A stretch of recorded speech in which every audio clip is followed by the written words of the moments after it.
choosing a picture, this one, something from a sketchbook. Suggested patterns, roof tiles, not this country or foreign country. A scene first thing in the morning, opening the shutters. But this is me using a drawing to harness a memory. 5-minute meditation, breathing exercise, goes by in the blink of an eye.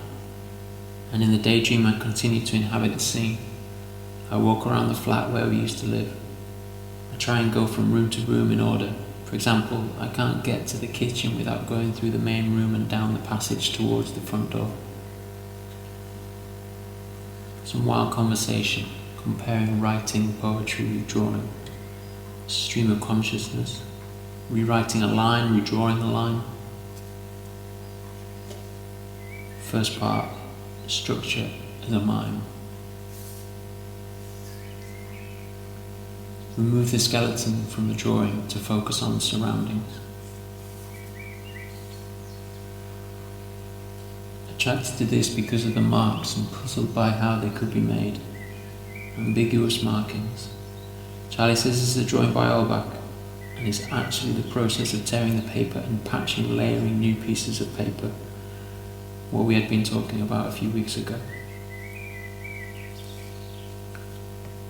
Strike marks for the rib cage, smashing the side of the charcoal into the horse's head. The first marks as remembered muscle memory dance move. Reacting to the marks informing the drawing. Violently bringing the charcoal down towards the paper to get the finest mark possible. And my hand goes too far and hits the easel, breaking the charcoal into a fine point. Getting the mark required by accident, the hand-body movement giving the solution. In a tunnel, in the underground, there is no choice in composition. Left hand touching an object, right hand drawing what you touch. I discovered that my arms, my hands communicate better in a mirrored way. Left hand goes clockwise, right hand goes anti-clockwise.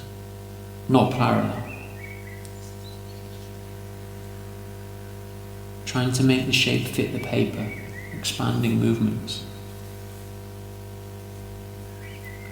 When drawing the vertical lines, I close my eyes to avoid getting the parallel lines I had an idea I would. Eyes open, the marks would be uniform. Eyes closed, the marks will be random. Using technique to avoid suspected outcome. I put the helmet on. This meant I couldn't see the helmet. I drew as I touched the helmet on my head. Mind still working as a mirror. Movements limited by position of arms. Would it be better to do this with the paper flat on a table as opposed to on the easel? Rubbing of the helmet.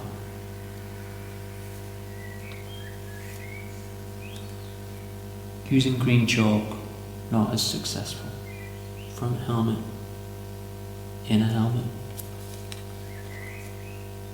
Using previous rub-ins to inform the drawing. Side of the charcoal for the side of the helmet. Tried to take a rub-in of Charlie's head. Spread flat, molded to a mannequin, the eye works well. Not as satisfied with these drawings. Hand balances with the head of the dog. Looks like another head. Am I choosing the same picture over and over? It seems I'm attracted to the same style. Conversation while drawing. Or the drawing is a conversation where you get sick of the sound of your own voice. Sometimes drawings end this way.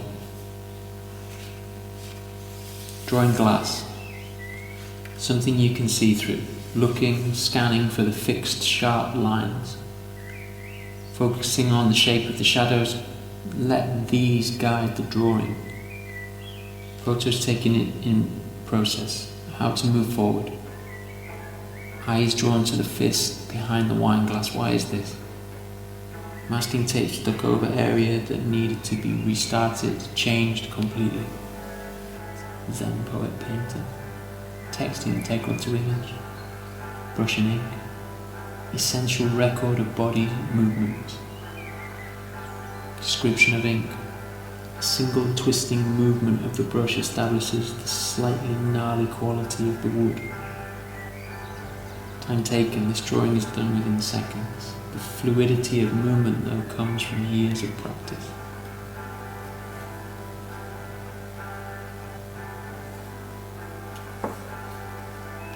Reflections on life drawing so far. After reading the article by Lauren Saunders in The Critical Fish, I realised that I felt the same way. I too was getting wrapped in a mix of processes and choice paralysis across all my projects in semester 2. The leaps forward in understanding at moments of tiny revelations were happening on Wednesday afternoons where I spent 2 or 3 hours just drawing. I found myself making notes of my work, but time and time again get back to the basics, start drawing again. However, I also would like to explore things that could also be loosely classed as drawing. If we take drawing as an activity to generate thinking or create space for ideas to flow in a visual way, then the way that collage stimulates those aspects could fall into the category of drawing.